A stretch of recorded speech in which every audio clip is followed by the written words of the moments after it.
Story number 1. Caitlin and her 3 friends had been planning their summer road trip for months. It was supposed to be a scenic adventure, crossing through sleepy towns and hidden back roads on their way to a lakeside cabin in northern Maine. They purposely avoided highways to enjoy the countryside, relying on an old paper map to navigate. The first couple of days were smooth, laughing, stopping at diners, snapping pictures of rundown barns, but everything changed after they passed through a town called Winton Hollow. It was around 6 p.m. when they realized they hadn't seen another car for hours. They should have been close to the next motel, but the narrow road seemed to stretch endlessly through dense forest. The map showed a shortcut, a gravel road called Morrow Lane that cut through to the main highway. Against their better judgment, they took it. As soon as the tires hit gravel, the air felt heavier. Trees loomed over the narrow path, blocking out the evening light. The road twisted in impossible ways, curving sharply even though the map showed a straight path. Caitlin gripped the steering wheel tighter while her friends joked nervously, trying to break the tension. After 20 minutes of driving, they noticed something unsettling. There were no sounds of wildlife, no crickets, no birds, just the crunching gravel under the tires. Then they saw it, a wooden sign, half rotted and leaning to one side, with the words "Welcome to Morrow Creek" carved into it. But there was no creek, no town, just more forest. They pressed on, but the road seemed endless, the same stretch of trees repeating again and again. Every turn looked identical. The gas gauge was dropping quickly. Panic began to creep in when they passed an old, rusted-out truck abandoned on the side of the road. It looked ancient, with moss growing over the hood and shattered windows. Caitlin's friend Ethan pointed out the strangest part: the engine was still warm. They didn't stop to investigate. Minutes later, Caitlin slammed the brakes. A woman stood in the middle of the road. She was barefoot, her dress ripped and dirty, with long black hair obscuring her face. Caitlin honked, but the woman didn't move. When Ethan rolled down the window to shout, the woman's head twitched unnaturally before she sprinted into the trees on all fours like some wild animal. Everyone screamed for Caitlin to drive, but the tires spun uselessly in place like they were caught in mud. She floored the gas and the car shot forward, swerving past the spot where the woman had stood. They drove faster, ignoring every bump and pothole, until they noticed the gas gauge was near empty. Just as fear settled into their bones, the forest opened up into a clearing with a decaying gas station. The fluorescent lights above the pumps flickered weakly. Reluctantly, they pulled in. The place looked abandoned, but the pump still worked. As Caitlin refueled, Ethan went to check inside the small store. Seconds later, he came running back, pale and trembling. Inside, on the dust-covered shelves, were snacks and newspapers dated 1974. Behind the counter was a wall covered in missing persons posters, all with road trip photos eerily similar to theirs. Ethan said the woman they had just seen was on one of the posters, smiling in a photo taken before she vanished. They jumped back into the car and tried to leave, but the road behind them was gone, swallowed by thick trees. They had no cell service, no signal, and every direction led back to that gas station. Each time they left, the road would bend and loop, eventually returning them to the same clearing. With every loop, their surroundings decayed further. Trees turned black, the sky darkened unnaturally, and whispers followed them in the woods. On the final loop, they didn't make it back to the gas station. The woman was waiting in the middle of the road again, but this time she was joined by dozens of other shadowy figures emerging from the trees, their faces obscured, but their intentions clear. The car died before Caitlin could reverse. The last thing they heard was a shattering of glass, the doors being ripped open, and the blood-curdling scream of their own names being whispered in unison.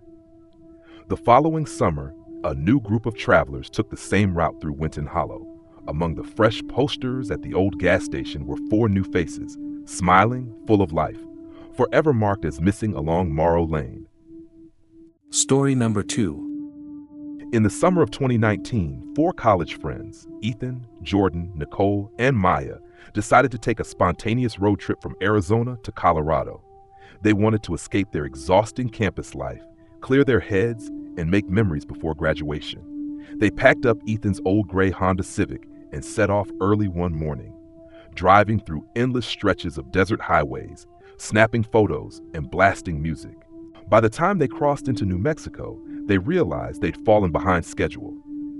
Rather than spending the night at a planned motel, Jordan suggested they take a shortcut through a rural state road marked on Google Maps, one that supposedly shaved off 2 hours. The others hesitated, but the lure of saving time won. They turned off the main highway just as the sun began to set, finding themselves on an old, cracked road with no streetlights and barely any traffic. As night fell, a heavy fog rolled in, reducing visibility to barely a few feet. Their phones lost service entirely. The atmosphere inside the car shifted. The music was turned off, and nervous jokes gave way to uncomfortable silence. After about an hour, they passed an old gas station that appeared abandoned, but with dim light flickering inside. The fuel tank was getting low, so Ethan pulled over. The gas pumps were rusted and wrapped in yellow tape. Jordan and Ethan decided to check if anyone was inside while the girls waited in the car. They walked up to the dusty door, which creaked open before they even touched it. Inside, the air was stale, and shelves were either empty or lined with products decades out of date. A hunched man stood behind the counter, not moving, not speaking, just staring at them with wide, unblinking eyes. Ethan nervously asked if the pumps worked, but the man simply turned and pointed toward the back of the store. Against better judgment, the two followed his gesture and entered a back room that reeked of mildew and rotting wood. There was no gas pump switch, just a doorway that led to a staircase going down. They didn't go any further. Ethan thanked the man awkwardly, and they hurried back to the car. As they drove off, Jordan looked back and swore the man was standing outside, watching them, though no one had heard the door open. The fog grew thicker, and the road twisted in unnatural ways, sometimes feeling like they were looping in circles. They drove for what felt like hours, yet saw no other cars, no signs, no turnoffs, just that same cracked road winding deeper into the darkness. Then, Nicole screamed. Ahead of them, on the side of the road, stood a tall figure in tattered clothing, its face obscured by a wide-brimmed hat. As they passed, the figure turned to look at them, but there was no face, just a smooth, pale surface like wax. Ethan floored the accelerator, but the car sputtered and slowed down, the gas tank now empty despite the dashboard showing a quarter tank just minutes ago. They coasted to a stop near a decaying billboard that read, "Welcome to Miller's Hollow," with most of the letters faded. None of them had heard of such a place. The fog pressed against the windows, and when Jordan tried to open his phone, it was stuck on a static-filled screen, unresponsive. Maya noticed something moving in the fog, multiple shadowy figures walking slowly toward the car. Panic set in. They locked the doors, trying to reason with themselves, saying someone would come by, maybe a truck or highway patrol, but no one came. The figures got closer, circling the car. One pressed a pale, hand-like shape against the window, its fingers too long and bending in unnatural ways. Then something slammed against the roof of the car, followed by scratching sounds, and more figures appeared from the other side of the road. Nicole sobbed uncontrollably as Ethan frantically tried to start the car. The engine coughed but didn't turn over. The scratches turned to banging, dents forming in the metal.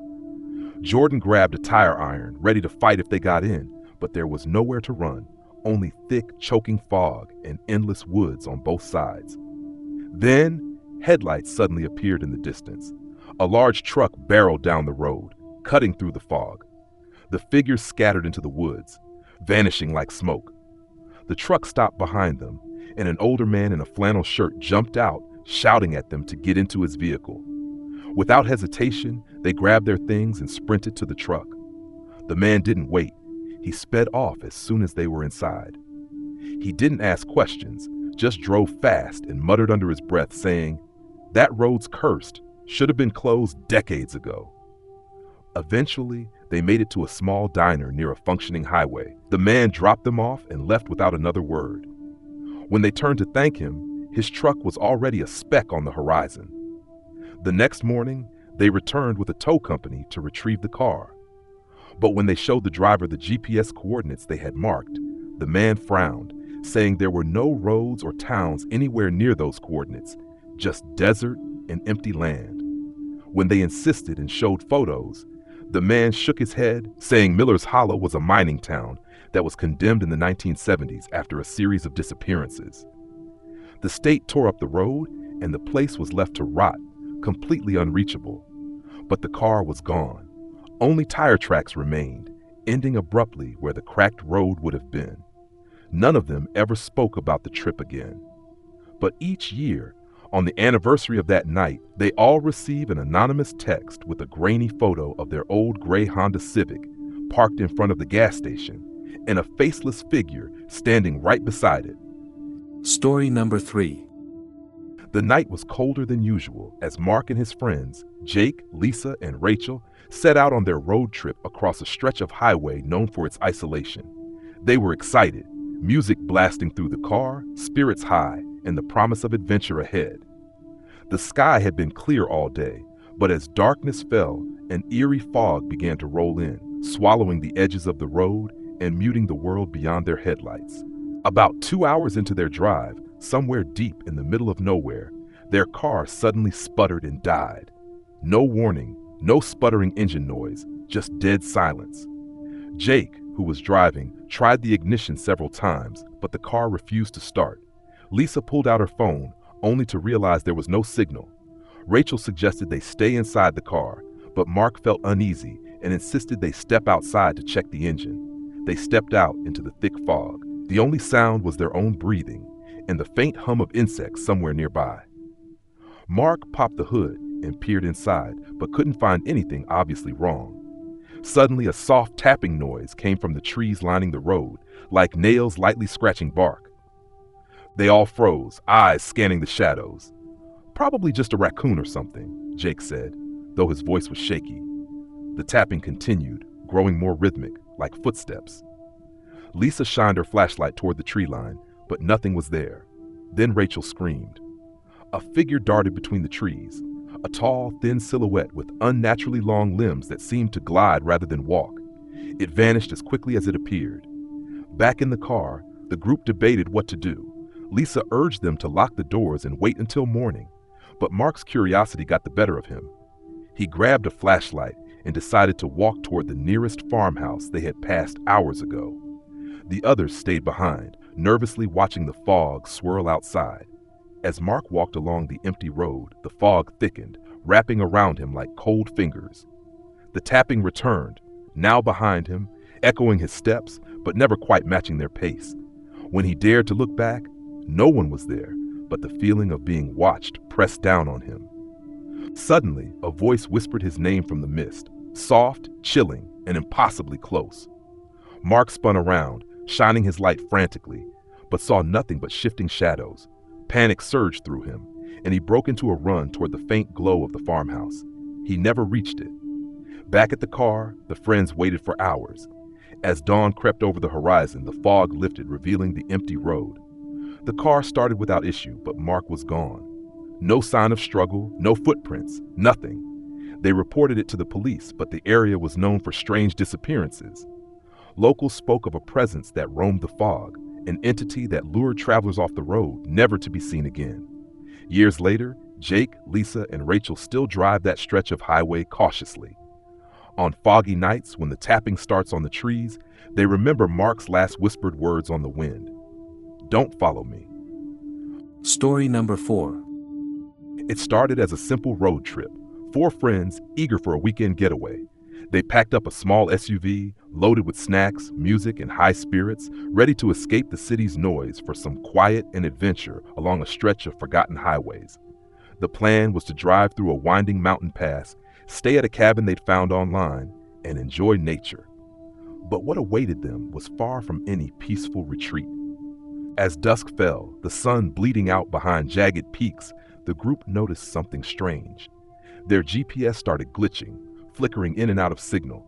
The road signs became sparse and oddly faded, with names scratched off or peeling. The silence around them was unnatural. No birds, no insects, nothing but the low hum of their tires on cracked asphalt. Then came the first car. A rusted old sedan, crawling behind them at a distance, headlights dim and inconsistent, as if struggling to stay lit. Every time the friends glanced back, it seemed closer than before. But whenever they sped up, the car kept pace perfectly, matching their speed without effort. No horn, no lights flashing, just that slow, steady presence in their rearview mirror. The driver joked nervously, trying to keep the mood light, but the others grew uneasy. The road narrowed, twisting through dense forest, and the fading light cast long, sinister shadows that seemed to stretch toward the car. Suddenly, the engine sputtered. The SUV coughed and died, right in the middle of the road. They tried restarting, but nothing. The rusted sedan pulled up beside them silently. The driver inside was impossible to make out in the gloom, his face obscured by shadow. Without a word, the stranger opened the passenger door and slipped into the SUV. No one dared speak. The engine roared back to life as soon as the stranger settled in. The friends stared, confused and terrified, unable to explain the sudden miracle.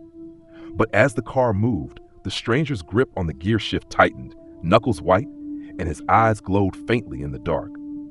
He didn't say a word, but guided them deeper into the woods. The GPS screen blinked back on, showing a location that didn't exist on any map. The radio crackled, filling the cabin with static and faint whispers, voices calling out names none of them recognized. Panic set in. The friends demanded the stranger stop and let them out. The car slowed but never stopped. The stranger's gaze was fixed, cold and empty, like a predator stalking prey. Then the road ended abruptly at the edge of a cliff. The stranger turned to them, mouth twisting into a grin that was anything but human. The car lurched forward, over the edge. The SUV plunged through the air, the friends screaming as darkness swallowed them whole. When the wreckage was found days later, the SUV was empty. No sign of the friends, no evidence they had ever been there. Only the car, rusted and abandoned, on a stretch of road that was supposed to be closed for repairs. Locals whispered about a phantom driver who haunted the mountain pass, stealing souls from those who dared to venture too far off the beaten path. No one who followed that route ever returned. Story number 5. It started as the perfect road trip. 4 friends, Mark, Sarah, Jason, and Emily, packed into Mark's old SUV, ready to escape the city for a weekend getaway through the remote backroads of a national forest. The sun was setting as they left the highway and turned onto a narrow, twisting road lined with towering trees that blocked out most of the fading light. The radio flickered, static filling the silence between songs. Sarah joked about how the place felt like something out of a horror movie, but everyone laughed it off. That was until the GPS lost signal. The familiar blue dot froze on the screen, refusing to update. The road ahead seemed to stretch endlessly, empty and untouched, with no signs or houses in sight. Then, the headlights caught a figure standing by the roadside, a man in ragged clothes, pale skin almost glowing in the beam. He raised a hand, motioning them to stop. Jason, always the skeptical one, rolled down the window and asked if he needed help. The man's eyes were glassy, unfocused, and his voice came out as a hoarse whisper. "You shouldn't be here. Turn back." Mark shook his head, deciding to keep driving. The figure vanished as suddenly as he appeared, leaving an eerie chill inside the car. Minutes later, they passed an old rusted sign barely visible in the dark. "Welcome to Black Hollow."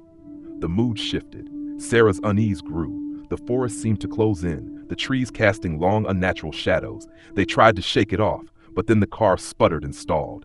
Mark tried to restart it, but the engine only coughed and died. No cell signal, no radio, just silence. Suddenly, faint tapping noises echoed from the dense woods around them.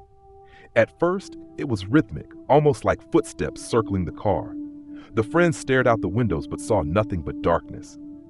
The tapping turned into scratching, scraping against the metal doors. Jason grabbed a flashlight and shone it into the trees, but the beam revealed only twisted branches swaying in the wind. Then, without warning, a shadow lunged at the driver's side window, Death slamming a bloodied hand against the glass. Mark screamed and slammed the door shut. The others panicked as the car filled with cold air, the temperature dropping sharply. The headlights flickered again, revealing dozens of pale faces pressed against the windows, their eyes hollow and mouths frozen in silent screams. Emily started crying, begging Mark to start the car. Frantically, he turned the key. The engine roared to life, and the group sped down the narrow road, the pale faces disappearing as quickly as they had come. But the relief was short-lived. Up ahead, the road ended abruptly at a broken bridge, washed out by recent rains. There was no turning back. The only way forward was a narrow dirt path disappearing into the shadows. With no other choice, they took it. The path wound deeper into the forest, growing narrower and more overgrown. The tapping and scratching noises returned, now joined by low guttural growls. The trees seemed to bend and twist toward them, branches clawing at the car like skeletal hands. Suddenly, the SUV's headlights caught movement up ahead, figures standing in the middle of the path. More than human, they moved unnaturally fast, their faces distorted, eyes glowing faintly red.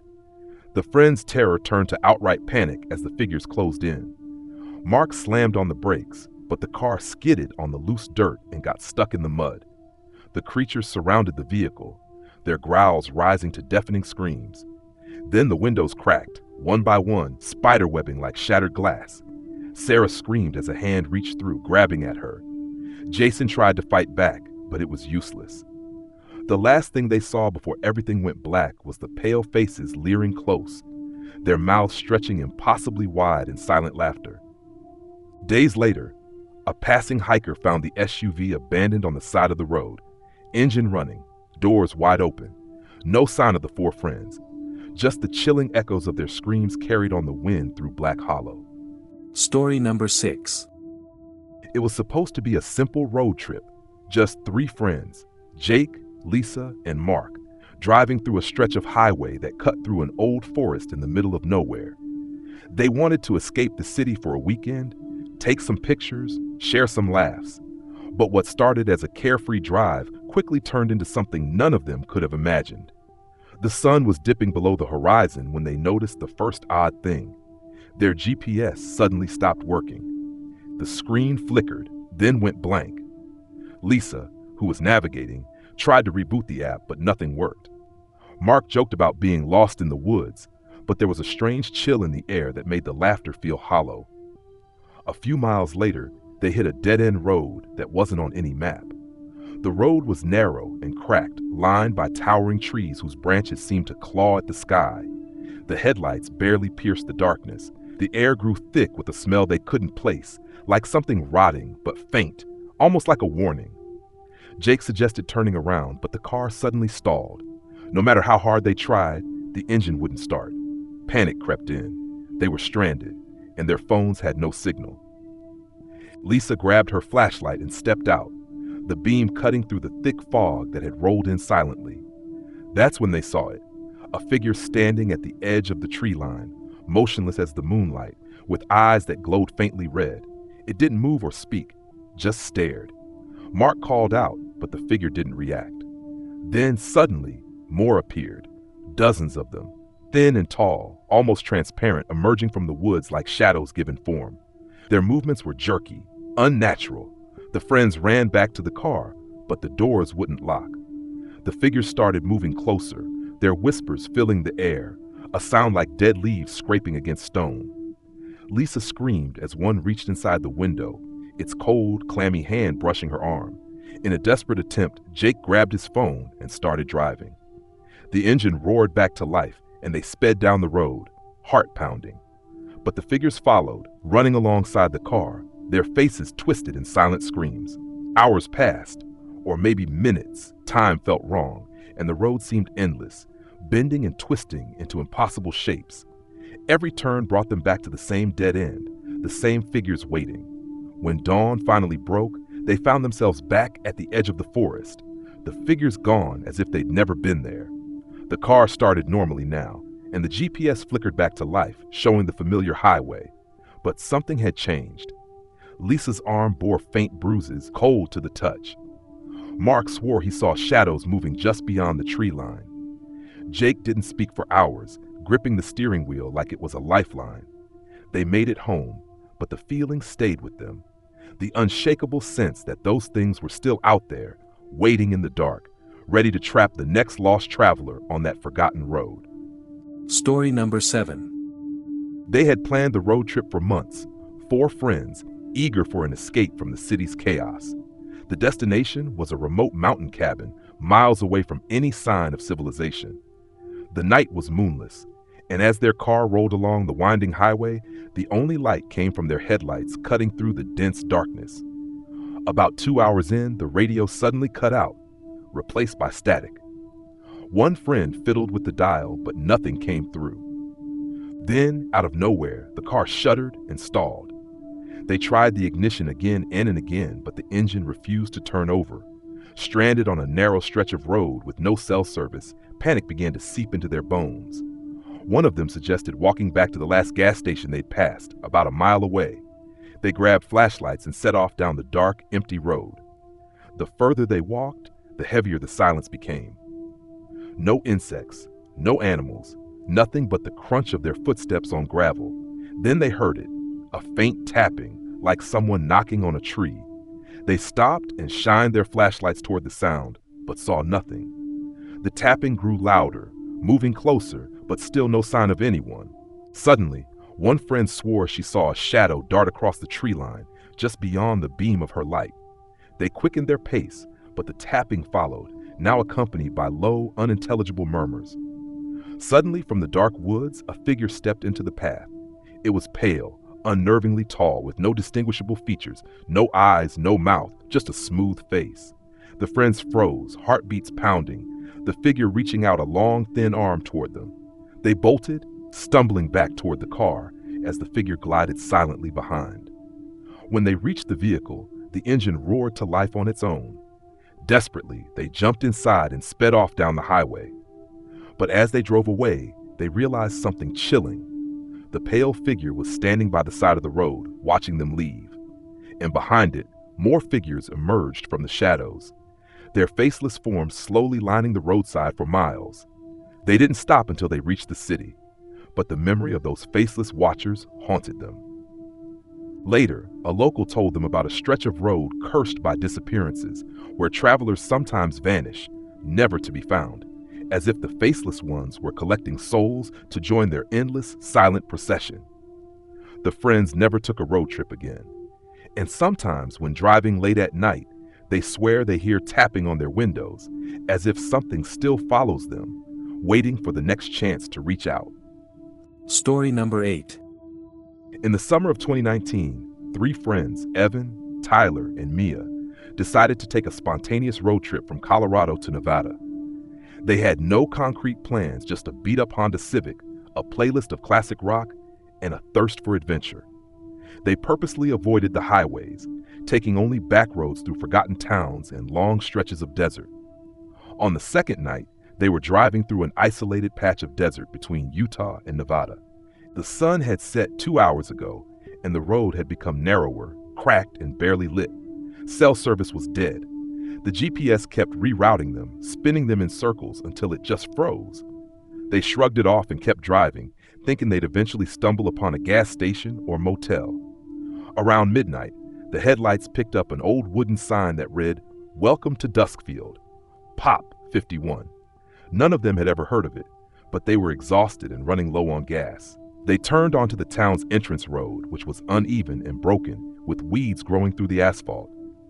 The town was unsettling from the start. Small, decaying wooden houses lined the main street, most of them dark and abandoned. They finally spotted a single building with flickering lights, a diner. Relieved, they pulled up, parked, and walked inside. The diner felt like it belonged in the 1950s. A middle-aged waitress stood behind the counter, wiping the same spot over and over. A few other patrons sat silently in booths, their eyes never leaving their food. The whole place was deathly quiet, except for the soft hum of a neon light struggling to stay alive. "Kitchen's closing in 10, the waitress said without looking up. They ordered coffee and sandwiches.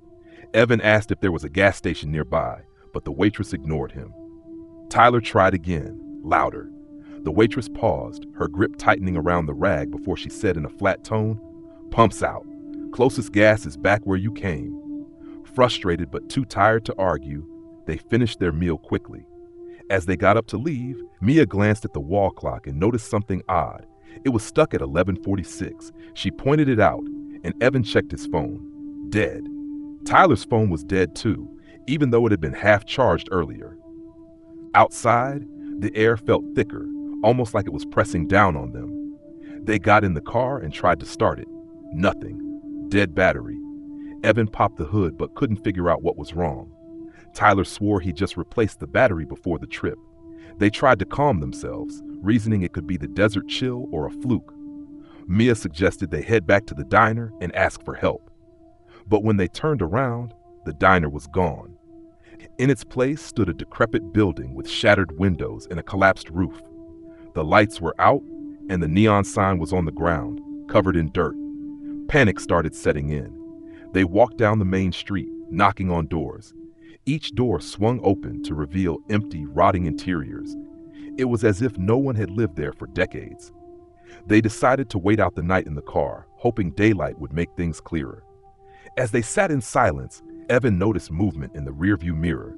Shadows were gathering behind the buildings, just at the edges of the streetlights. Mia whispered, "Do you hear that?" It sounded like faint footsteps, slow and deliberate, crunching on gravel but coming from all directions. Tyler locked the car doors. The shadows moved closer, revealing figures. Thin, pale, dressed in tattered clothes, their faces obscured by wide, unnatural smiles. One by one, the figures surrounded the car, tapping on the windows with their crooked fingers. Then came the knocking, slow, rhythmic, in perfect unison. Tyler screamed at them to leave, but the figures just smiled wider, their eyes completely black. Evan tried the ignition one more time, desperately turning the key. The engine coughed and sputtered before roaring to life. Without thinking, he slammed on the gas, plowing through the figures. The car shook violently, but they didn't stop. They kept driving down the cracked road, speeding away from Duskfield. When they reached a main highway hours later, the sun was just starting to rise. They flagged down a truck driver who helped them get to the nearest gas station. They asked the attendant about Duskfield, and his face went pale. "That town burned down in 1973, he said quietly. Whole place caught fire after a gas explosion. No one made it out. Evan, Tyler, and Mia never spoke about that night again. But every now and then, when Evan's driving at night, the car radio will suddenly cut out, and for just a second, he'll see a small wooden sign in the distance that reads, 'Welcome to Duskfield, Pop 51. Story number 9.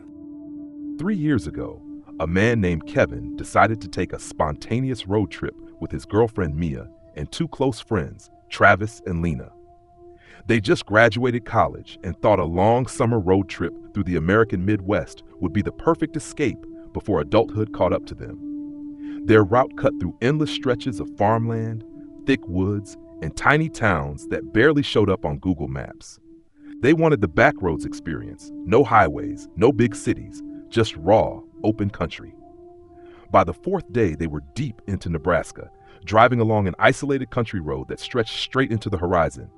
Their GPS suddenly stopped working. No signal, no service bars.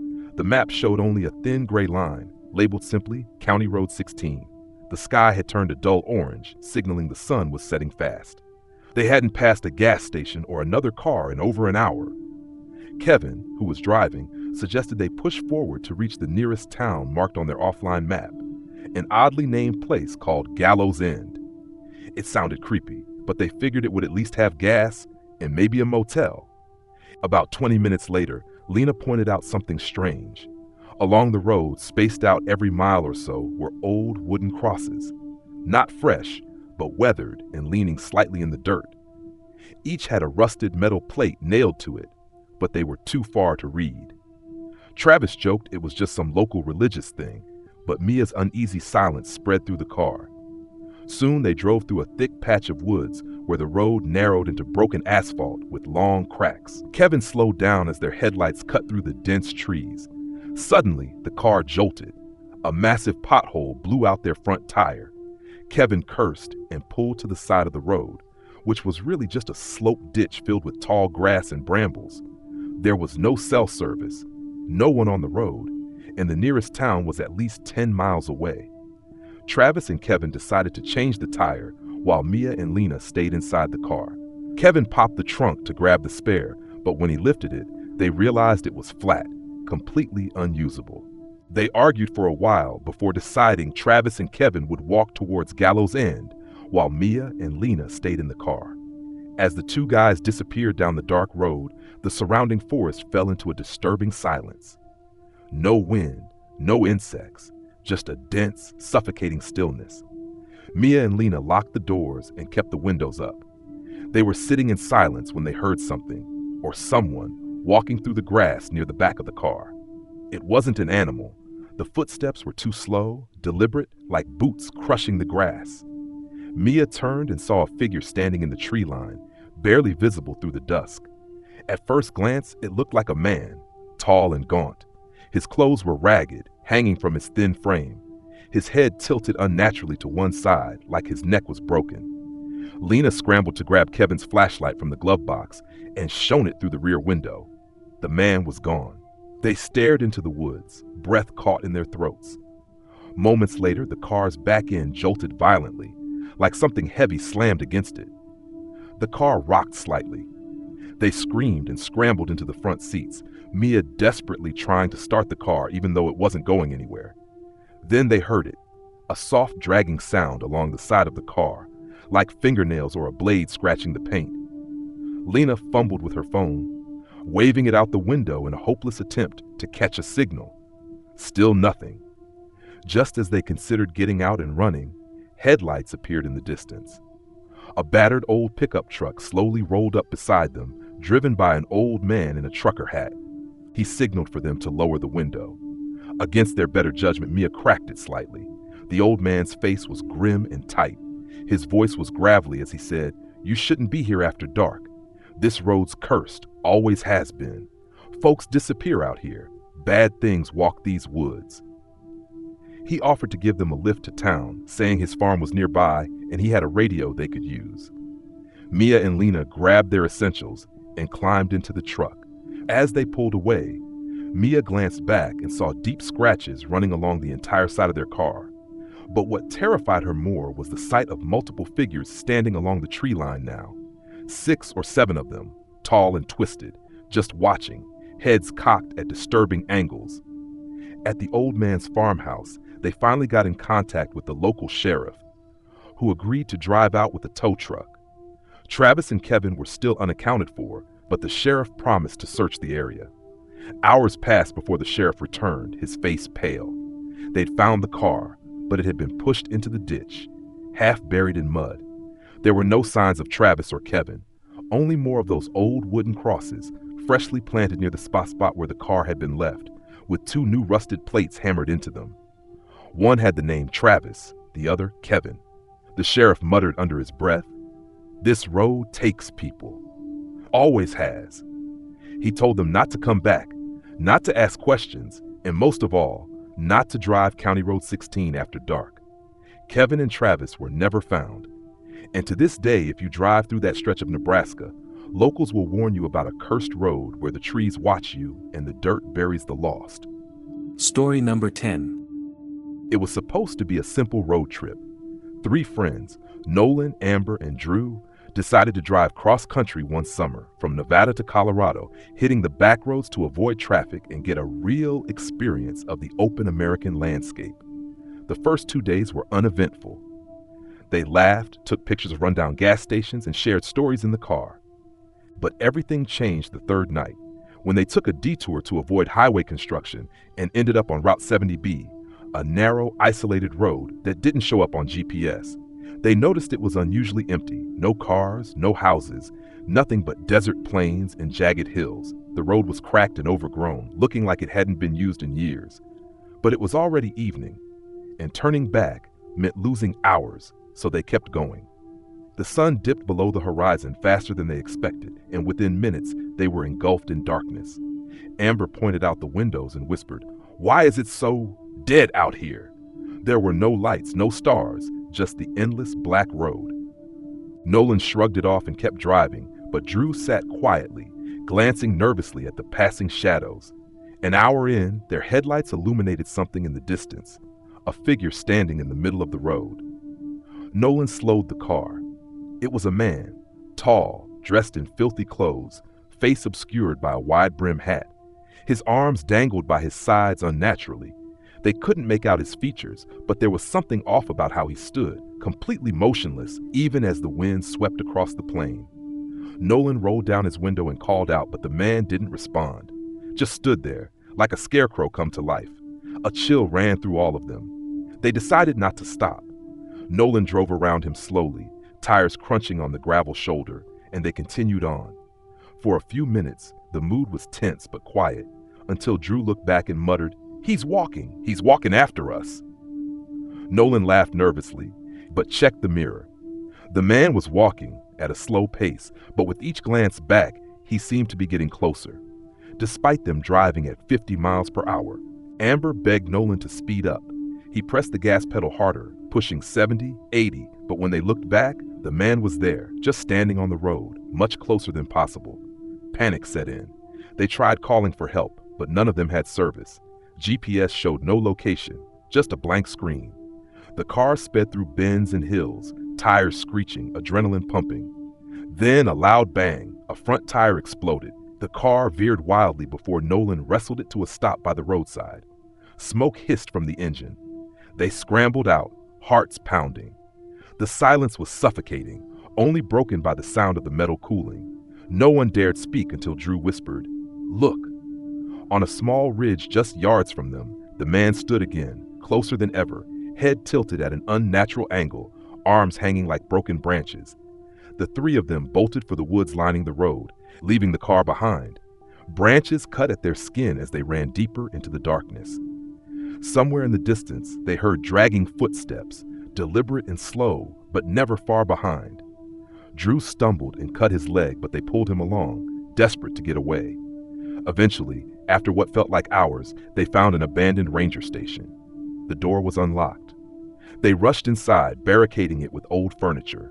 The place smelled of mildew and decay. They found a dusty radio, but no power. Everything inside was decades old, as if no one had set foot there in years. Nolan tried to calm them down, but Drew pointed out something that made their blood run cold. On one wall was a framed newspaper clipping, yellowed with age. The headline read, "Highway Horror, Serial Killer Claims 14 Lives Along Route 70B." Below was a grainy photo of a man in a wide-brimmed hat, face shadowed, arms dangling at his sides. Amber started crying. They realized they had broken down on the same cursed route where countless people had vanished, lured by a figure no one could ever outrun. As the night deepened, they heard soft knocking on the walls, slow dragging steps circling the building. No matter where they moved, the sound followed. When morning finally came, they cautiously stepped outside. The car was gone. The road was gone. Their footprints ended at the edge of the woods. Drew checked his phone again. Full service, but the location showed them in the middle of an abandoned mining district, miles from any known road. They managed to hike their way out after 2 more days, following power lines until they reached a small town. No one believed their story. The police said Route 70B was closed and demolished years ago after the killings. They showed them maps with no trace of it existing anymore. But they remember what they saw. Nolan, Amber, and Drew haven't spoken much since. Sometimes late at night, they get calls from unknown numbers with nothing but the sound of dragging footsteps and slow, deliberate knocking on the line. Story number 11. The road stretched out ahead, endless and empty, under the cold glare of the moon. Mark, Jenna, and Alex had set out on what was supposed to be a weekend road trip. Just the 3 of them, escaping the city's noise and stress. They were driving through a remote stretch of highway, miles from the nearest town, with only the hum of the engine and the occasional flicker of distant headlights to break the silence. Hours into the drive, Jenna noticed something odd in the rearview mirror, an old black truck trailing them. It wasn't close, but it was persistent, matching their speed no matter how much they tried to lose it. Mark joked about a stalker or a cop, but unease gnawed at all 3 of them. They decided to pull over at the next rest stop, hoping to let the truck pass. The place was deserted, no lights, no other cars. As they stepped out, the cold night air felt sharper, heavier. Jenna's phone had no signal, and even the small diner that was supposed to be there was just a boarded-up shell. Suddenly, the truck's headlights swept over them, and it came to a halt a few feet away. A man climbed out, tall, gaunt, with eyes that seemed to glow faintly in the dark. He said nothing but stared, his face expressionless. Without warning, he began to walk toward them, slow and deliberate. Mark's heart pounded. They scrambled back to their car and locked the doors just as the man stopped at the window, tapping lightly, almost casually. Alex tried the engine, but it sputtered and died. The truck's engine roared to life behind them. Mark fumbled with his phone to call for help, but the screen was blank, dead. No signal, no battery, no hope. The man's tapping became insistent. Jenna's breathing quickened. Then a sudden crash shattered the silence as the man smashed the side mirror. Mark threw the car into gear and sped off, tires screaming against the asphalt. Behind them, the black truck roared, chasing like a nightmare come alive. They raced down the empty highway, the truck closing in relentlessly. The radio crackled to life with static, then a voice whispered, "You can't escape." Panic took hold.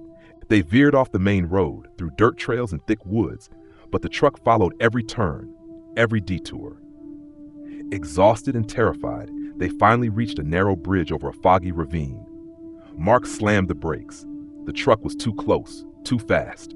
In a desperate gamble, Mark swerved sharply onto the gravel shoulder, sending the truck careening off the bridge. A sickening crunch echoed as the vehicle disappeared into the darkness below. Silence returned, heavy and suffocating. They sat there trembling, hearts racing, but alive. Just as relief began to wash over them, their headlights caught something on the road ahead, fresh tire tracks leading away into the night. And standing at the edge of the bridge was the man, watching them, his eyes still glowing, a faint, cruel smile spreading across his face. They never stopped driving after that, never looked back. But every night, when the road is empty and the wind whispers through the trees, Mark hears the tapping at his window, reminding him that some horrors never let you go. Story number 12. Marcus and his two best friends, Kevin and Tyler, decided to take a spontaneous road trip during the summer break. They had no destination, just a plan to head west from Chicago until they got tired or ran out of money. The first 2 days were carefree, cheap motels, gas station snacks, and loud music. But things changed on the third night. They were driving through rural Iowa when the rain hit. Thick sheets of water pounded the windshield, and the wipers barely kept up. Marcus, who was driving, squinted through the blurry road ahead. Google Maps kept rerouting them off the interstate because of a supposed accident, leading them onto narrow country roads that weren't even fully paved. Every turn seemed to take them deeper into nothingness. The last gas station they passed was over an hour ago. Kevin pointed out a strange figure on the side of the road. At first glance, it looked like a man in a dark jacket waving. But as they got closer, they realized the figure wasn't moving naturally. It jerked its arms in a broken, unnatural rhythm. Its head seemed tilted too far to the left. Marcus's gut told him to keep driving, but Tyler insisted they should stop and help. Against his better judgment, Marcus slowed down. When they pulled over, the figure stopped waving and started walking toward them. The closer it got, the clearer it became that this wasn't right. The figure's face was twisted, its mouth stretched into an unnatural grin. Even in the rain, its skin looked cracked and discolored, like old wax. Tyler rolled down the window a crack to ask if they needed help, but the figure didn't answer. It just slammed its hand against the window, leaving a disgusting smear. Marcus hit the gas, and the car fishtailed before gaining traction. Kevin screamed that the figure was running after them. Through the side mirror, Marcus could see it sprinting unnaturally fast, its arms flailing out like broken sticks. It chased them for nearly half a mile before disappearing into the night. They were all shaken, and Tyler kept apologizing for making them stop. They tried to laugh it off, but the mood in the car was dead. The GPS rerouted again, telling them to turn down a gravel road. None of them wanted to stop, so Marcus took it, hoping to reach a town or main road quickly. The gravel road led them to an abandoned farmhouse. The GPS said it was a motel, but it was nothing more than a collapsing structure with boarded-up windows. The mailbox outside had a rusted chain hanging from it, and the number on it was scratched out. They decided to turn around, but when Marcus shifted into reverse, the tires spun uselessly. They were stuck in the mud. Kevin got out to push, but as soon as his feet hit the ground, his flashlight caught something in the field beside them. Dozens of figures stood among the tall corn, perfectly still. None of them moved, despite the rain and wind. Kevin stumbled back into the car, yelling incoherently. Tyler leaned over to look out the window and cursed under his breath. Marcus grabbed the flashlight and aimed it at the figures. Some were missing limbs, others had blank, featureless faces, and all were covered in dirt and grime. They didn't move, but Marcus felt them watching. Kevin shouted for Marcus to try again, and he floored the accelerator. The car's tires screeched before finally launching forward, splashing mud in every direction. They sped down the road blindly until they found pavement again. None of them said a word until they reached a gas station over 30 miles away. The clerk there looked at them like they were insane when they told him where they had been. He said there hadn't been a road or a farmhouse in that area for decades. In fact, a massive flood had washed away the entire area 10 years ago. The government closed it off, and no one lived anywhere near it. They checked their phones. The GPS history was blank after the first reroute. The pictures Kevin took of the figures were corrupted, just static and distorted colors. They tried to laugh it off as a freaky experience, but none of them could forget the way those things stared at them in the field. The rest of the road trip was cut short. They drove home the next morning, avoiding back roads at all costs. Months later, Marcus's car started acting strange. The radio would cut out, static would fill the speakers, and sometimes the GPS would reroute him through places that didn't exist. One night, after a late shift at work, he glanced in the rearview mirror and saw something running after him on a deserted road. Something fast, something smiling too wide, with broken limbs flailing in the wind. Story number 13. In the summer of 2018, three friends, Kevin, Melissa, and Jason, decided to take a spontaneous road trip through the rural backroads of West Virginia. They wanted to disconnect from the internet, escape their routine, and experience some authentic countryside adventure. They loaded up Kevin's old Jeep Cherokee with snacks, a camping tent, and an outdated road map. Kevin bragged about his ability to navigate old school without GPS. By their second day, they found themselves in a remote area, surrounded by endless rolling hills and dense forest. The narrow, cracked road seemed like it hadn't been driven on in years. They hadn't seen another car or human being for over 2 hours. Kevin insisted on continuing, arguing that shortcuts like this would make the trip more memorable. As they drove deeper into the hills, the weather shifted suddenly. Dark clouds blanketed the sky, and a heavy fog rolled in, reducing their visibility to almost nothing. Kevin slowed down to a crawl as the Jeep's headlights barely cut through the mist. They started seeing strange signs nailed to rotting wooden posts, handwritten, misspelled warnings like, "Turn back and keep away." They laughed it off, thinking it was part of some local prank. An hour passed, and the road turned from asphalt to rough gravel. They were too far in to turn back without knowing where they were. That's when they saw the house. It was a crooked, sagging farmhouse, barely standing under the weight of decay. The porch was warped, the windows were boarded up, and the barn beside it looked like it had been hit by a storm. Curiosity got the better of them. Kevin, always the thrill seeker, suggested stopping to stretch their legs. Against better judgment, Jason and Melissa agreed. As they stepped out, the air felt wrong, thick and quiet, except for the occasional creak of the wind-blown barn door. They noticed rusty tools scattered in the overgrown grass, along with a bone, definitely not from any animal they could recognize. Melissa's unease grew stronger, but Kevin dismissed it. Jason, a little braver, decided to check the barn while the others explored the house. Jason pushed the barn door open, and the rusty hinges screamed. Inside, it was worse than he could have imagined. Animal carcasses, some fresh, some rotting, hung from hooks. Strange symbols were scrawled on the walls in a dark, flaking substance.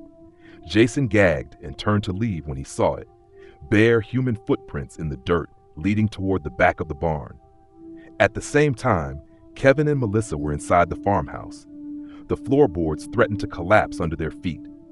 The living room had newspaper clippings pinned to the walls, all about missing travelers and road accidents from years ago. The date stopped in 2003, but recent Polaroid photos were scattered on a blood-stained table. In every photo were cars, modern cars, including a red Jeep Cherokee parked outside the same farmhouse. The latest photo was taken just hours ago. Melissa's heart dropped as she heard the faint sound of footsteps above them. Kevin's face went pale. There had been no other cars on the road, no towns nearby. Someone had taken their photo recently, and from inside the house. They bolted outside and found Jason sprinting toward them, yelling that someone had been inside the barn, hiding. Kevin fumbled with the keys, but the Jeep wouldn't start.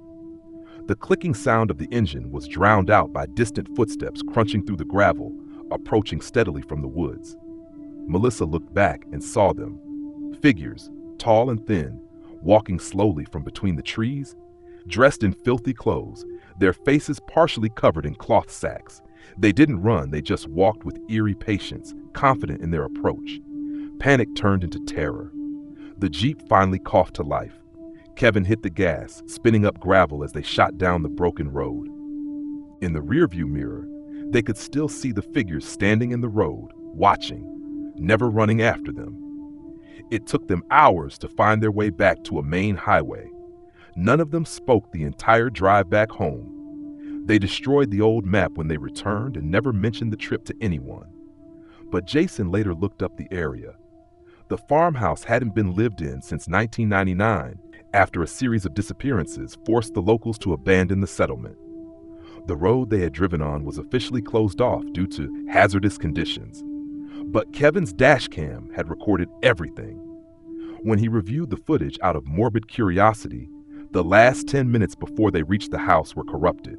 Black screen, static, but faintly under the static, the audio picked up a voice whispering, "We've been waiting." Story number 14. In the summer of 2018, three friends, Kevin, Melissa, and Jason, decided to take a spontaneous road trip through the rural backroads of West Virginia. They wanted to disconnect from the internet, escape their routine, and experience some authentic countryside adventure. They loaded up Kevin's old Jeep Cherokee with snacks, a camping tent, and an outdated road map. Kevin bragged about his ability to navigate old school without GPS. By their second day, they found themselves in a remote area, surrounded by endless rolling hills and dense forest. The narrow, cracked road seemed like it hadn't been driven on in years. They hadn't seen another car or human being for over 2 hours. Kevin insisted on continuing, arguing that shortcuts like this would make the trip more memorable. As they drove deeper into the hills, the weather shifted suddenly. Dark clouds blanketed the sky, and a heavy fog rolled in, reducing their visibility to almost nothing. Kevin slowed down to a crawl as the Jeep's headlights barely cut through the mist. They started seeing strange signs nailed to rotting wooden posts, handwritten, misspelled warnings like, "Turn back," and "Keep away." They laughed it off, thinking it was part of some local prank. An hour passed and the road turned from asphalt to rough gravel. They were too far in to turn back without knowing where they were. That's when they saw the house. It was a crooked, sagging farmhouse, barely standing under the weight of decay. The porch was warped, the windows were boarded up, and the barn beside it looked like it had been hit by a storm. Curiosity got the better of them. Kevin, always the thrill seeker, suggested stopping to stretch their legs. Against better judgment, Jason and Melissa agreed. As they stepped out, the air felt wrong, thick and quiet, except for the occasional creak of the wind-blown barn door. They noticed rusty tools scattered in the overgrown grass, along with a bone, definitely not from any animal they could recognize. Melissa's unease grew stronger, but Kevin dismissed it. Jason, a little braver, decided to check the barn while the others explored the house. Jason pushed the barn door open, and the rusty hinges screamed. Inside, it was worse than he could have imagined. Animal carcasses, some fresh, some rotting, hung from hooks. Strange symbols were scrawled on the walls in a dark, flaking substance. Jason gagged and turned to leave when he saw it, bare human footprints in the dirt, leading toward the back of the barn. At the same time, Kevin and Melissa were inside the farmhouse. The floorboards threatened to collapse under their feet. The living room had newspaper clippings pinned to the walls, all about missing travelers and road accidents from years ago. The date stopped in 2003, but recent Polaroid photos were scattered on a blood-stained table. In every photo were cars, modern cars, including a red Jeep Cherokee parked outside the same farmhouse. The latest photo was taken just hours ago. Melissa's heart dropped as she heard the faint sound of footsteps above them. Kevin's face went pale. There had been no other cars on the road, no towns nearby. Someone had taken their photo recently, and from inside the house. They bolted outside and found Jason sprinting toward them, yelling that someone had been inside the barn, hiding. Kevin fumbled with the keys, but the Jeep wouldn't start. The clicking sound of the engine was drowned out by distant footsteps crunching through the gravel, approaching steadily from the woods. Melissa looked back and saw them, figures, tall and thin, walking slowly from between the trees. Dressed in filthy clothes, their faces partially covered in cloth sacks. They didn't run, they just walked with eerie patience, confident in their approach. Panic turned into terror. The Jeep finally coughed to life. Kevin hit the gas, spinning up gravel as they shot down the broken road. In the rearview mirror, they could still see the figures standing in the road, watching, never running after them. It took them hours to find their way back to a main highway. None of them spoke the entire drive back home. They destroyed the old map when they returned and never mentioned the trip to anyone. But Jason later looked up the area. The farmhouse hadn't been lived in since 1999, after a series of disappearances forced the locals to abandon the settlement.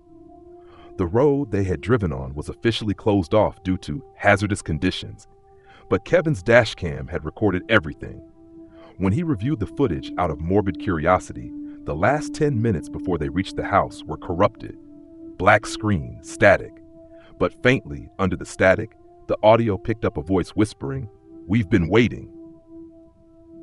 Story number 15. It started as a simple weekend road trip for 4 friends, Jake, Mia, Lucas, and Emma, eager to escape the city and explore the countryside. The plan was straightforward: drive along a scenic highway, camp near a remote lake, and spend the night under the stars. They left early in the morning, spirits high and music blasting through the car speakers. The road was nearly empty, the trees lining the highway casting long shadows as the sun dipped low. About 2 hours in, Jake, who was driving, missed a turn. They ended up on a narrow, twisting road they hadn't planned to take. The GPS was glitching, showing the route but refusing to update their position accurately.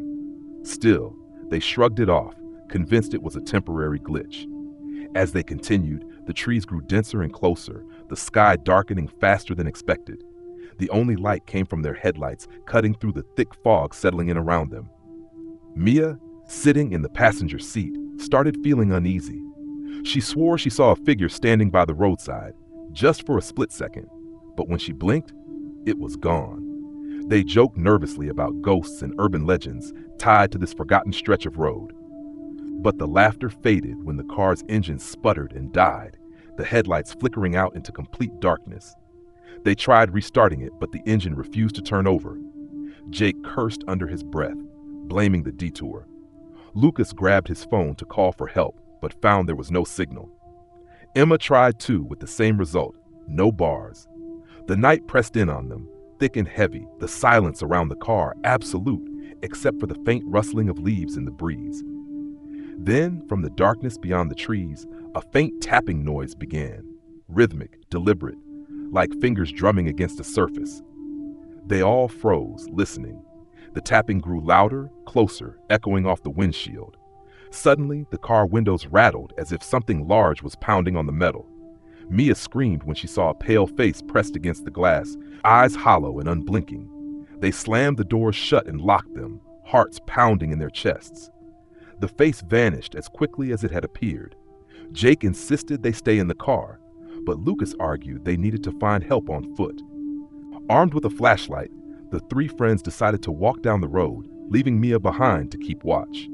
The beam of the flashlight cut through the fog, revealing nothing but twisted branches and gnarled roots.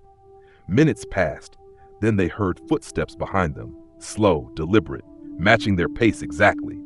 Every time they turned, no one was there. The tapping noise returned, now accompanied by a whispering wind that seemed to carry words just beyond understanding. Suddenly, Emma screamed. She had stopped dead in her tracks, pointing ahead. In the flashlight's beam, a figure stood at the edge of the road, just out of reach, pale, tall, with impossibly long limbs and dark, empty eyes. It didn't move but seemed to watch them. Lucas shouted for them to run. They sprinted back to the car, slamming the doors shut. The engine roared to life as if by some unseen force, and Jake peeled out of there, tires screeching on the gravel. When they finally reached the next town, Shaken and pale, they learned that the stretch of road they had taken was known locally as the Lost Path.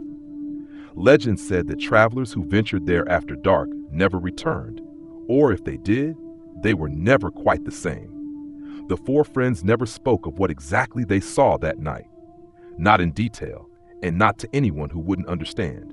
But every time they drove past a dark forest or fog rolled in thick on a quiet road, they couldn't help but glance nervously in the rearview mirror, wondering if whatever was following them had finally let go, or if it was still there, waiting for the next lost traveler. Story number 16. The road was long and empty, stretching through the dense forest like a black ribbon unraveling into nowhere. Mike and his three friends. The forest on either side thickened and the silence grew heavy. Mike glanced at the GPS. It blinked erratically before the screen went dark. "Must be the signal," he said, but unease crept in. They passed an old, weathered sign that read, "Welcome to Black Hollow. No town in sight, just shadows and twisted trees." A sudden movement caught Jen's eye. She pointed ahead, where the headlights briefly illuminated a figure standing by the side of the road. It was a man, tall and gaunt, wearing what looked like tattered clothes. "Should we stop?" Sarah asked, voice trembling. Mike slowed the car but kept rolling. The man lifted his hand in a slow wave, then disappeared into the darkness as if swallowed by the woods. Minutes later, the radio crackled with static, then a faint voice whispered, "Turn back." Everyone froze. "It's probably just interference," Alex said, trying to sound confident. But the words stuck with them. The forest seemed to close in. They reached a fork in the road, but neither direction was marked. The GPS still dead.